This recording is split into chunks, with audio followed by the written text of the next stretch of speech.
Welcome to the first episode of Mandate Buddy Mondays. Mandate Buddy Mondays will be going live every Monday to bring you the latest breaking news in the trucking industry. I'm your host, Rob. I have over 10 years of experience dealing with owner-operators, medium-sized fleets, and large fleets, helping implement technology like the electronic logging device, and working together with their back office team to make sure they have the support, training, and information they need. During today's show, I am going to be equipping you with the tools and knowledge you need to be one step ahead of this mandate. Here is a brief overview of some of the topics I will be going over today. What is the mandate and who does it affect? AOBRD versus ELD. Personal conveyance, when and how it is used. Using macros for proof of delivery, bill of lading, and fuel purchase. The FMCSA malfunction for ELDs that are malfunctioning. The FMCSA extension for electronic logs that are malfunctioning. And weigh station bypass. I know that many of you are upset and frustrated over the mandate, and I want to let you know that I'm not here to give you a ticket. I'm not a DOT officer. I'm here to help you, not just shove products down your face, right? I want this to be informational, and I want, I'm open to any and all questions or advice or suggestions to help make each episode of Mandate Buddy Mondays better. So here you can see on my screen, I actually have a blog that Overdrive did, a new avenue for requesting more time to replace a malfunctioning ELD. So pretty much what this article says is that you can request, if your ELD, if you went with a provider that is not living up to their end of the commitment and the solution is malfunctioning and not working, you can actually file for a extension. So when requesting an extension, what you're going to do is you're going to compose an email to extension@dot.gov. And in that email, you're going to let the DOT know who is your provider, what is going wrong with your unit. I would include correspondence between you and support. Make sure that you put everything into writing. If your unit has an issue, put it into writing. Without a record of your problem or your issue in writing, it is more difficult to get out of a contract. So if the vendor that you're with is breaching the contract due to non-performance, make sure that all correspondence between you and that company is in writing, so you can use it to dispute that contract and move to a provider that works. So what you're going to do is compose an email and shoot that to extension extension@dot.gov. So the next topic that I'll jump into is what is the mandate and who does it affect? So the electronic logging device section of that MAP 21 mandate requires all drivers, and actually, you know what? Let me pull this up here. So let me see. ELD mandate requirement. Let me see.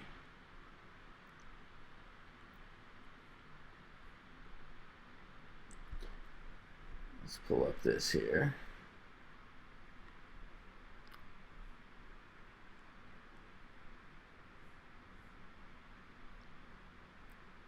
So, does your truck's gross vehicle weight exceed 10,000 pounds? So let's say no. Okay.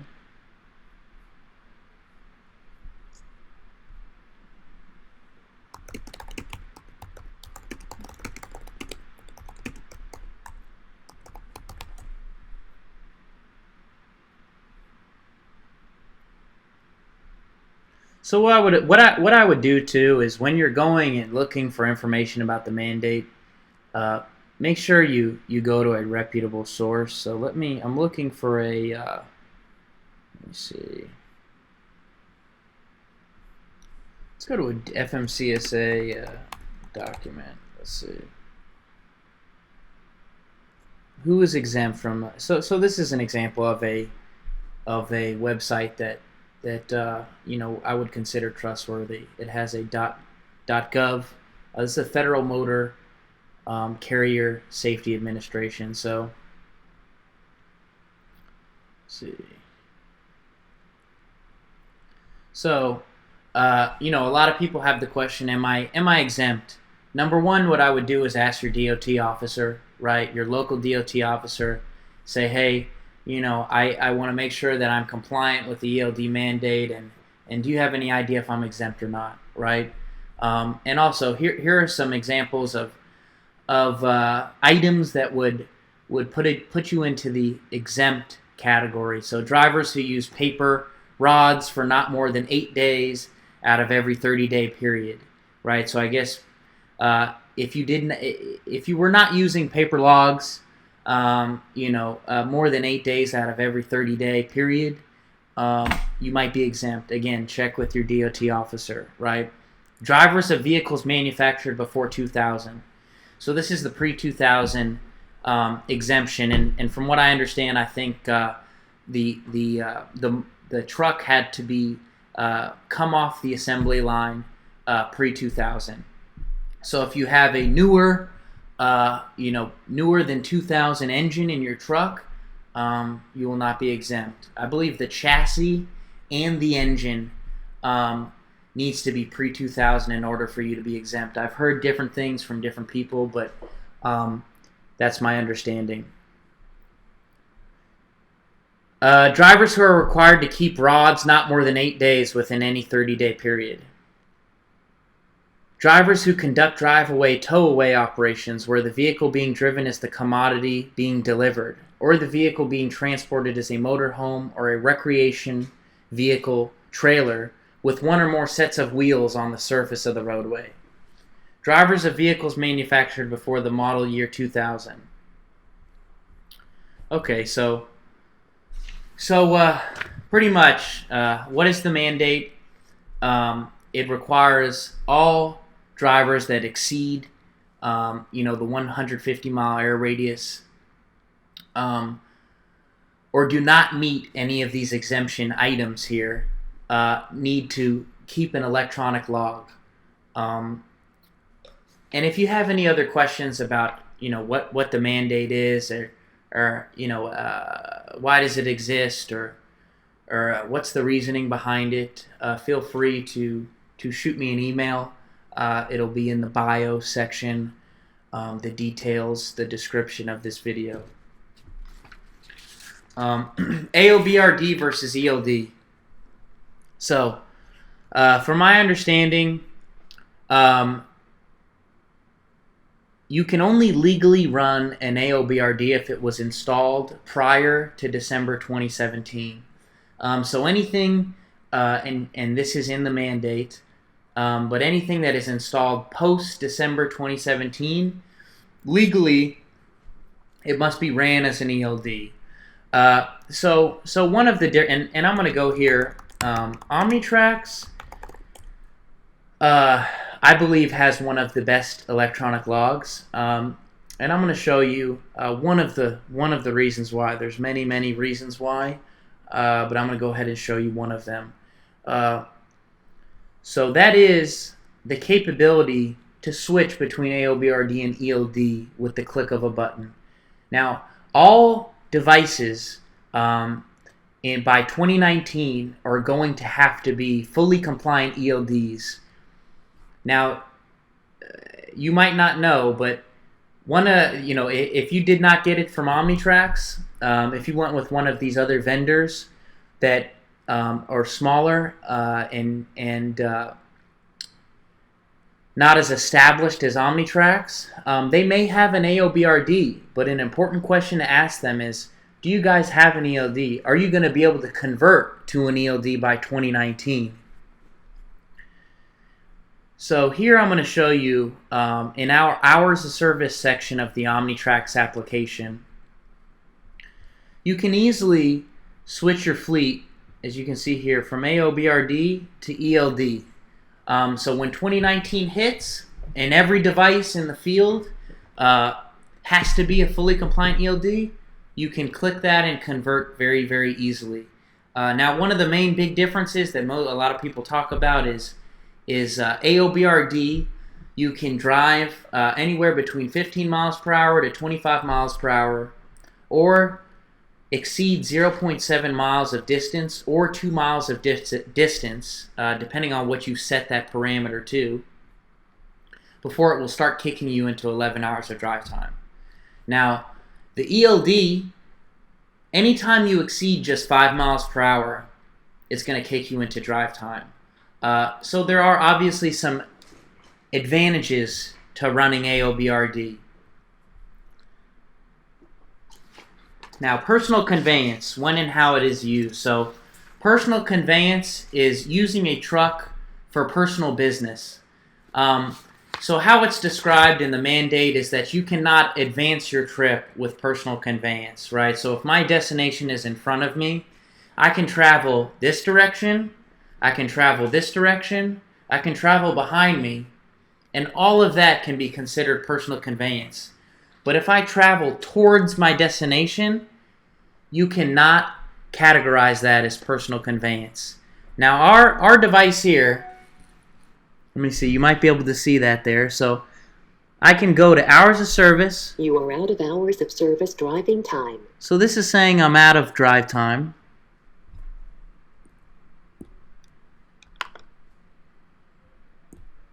You are out of hours of service driving time.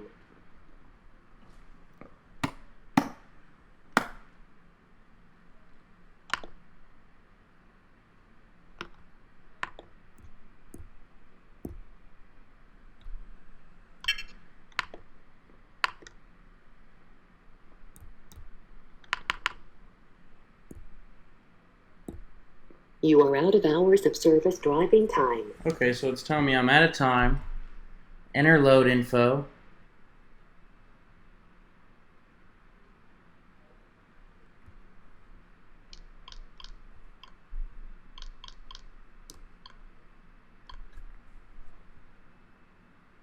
Okay.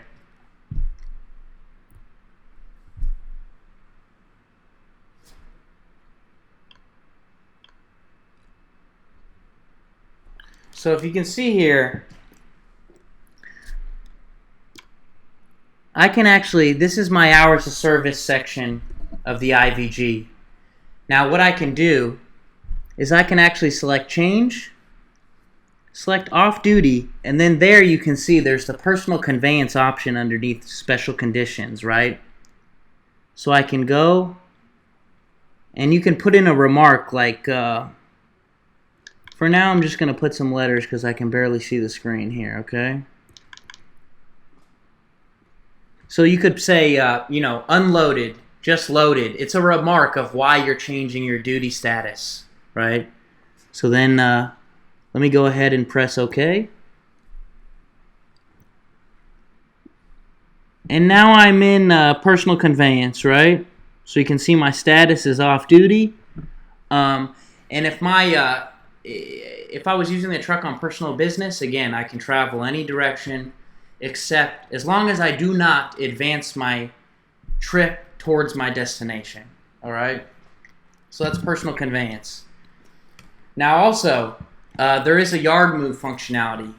And what that allows you to do is when you're in the yard waiting to get loaded up, you can move around and it will not deduct from your 11 hours of drive time. All right?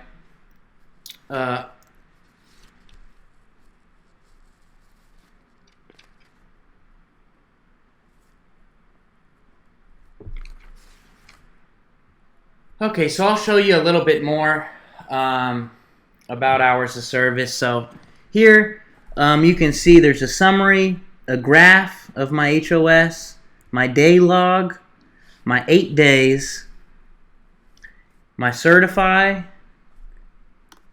and my load.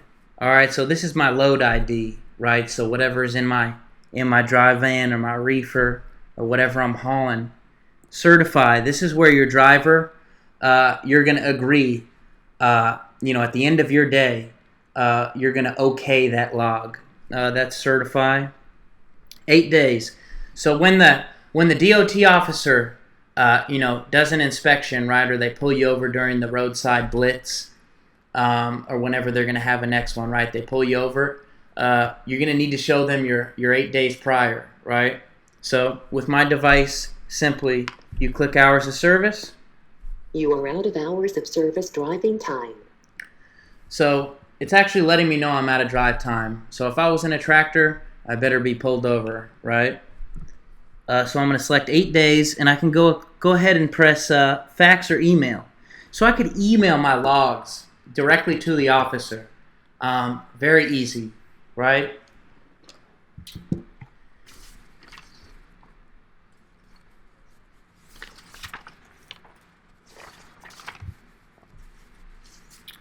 So that wraps it up for our first episode of Mandate Buddy Mondays. Hope you guys enjoyed and learned a little something. Again, thanks for joining me, and happy Monday.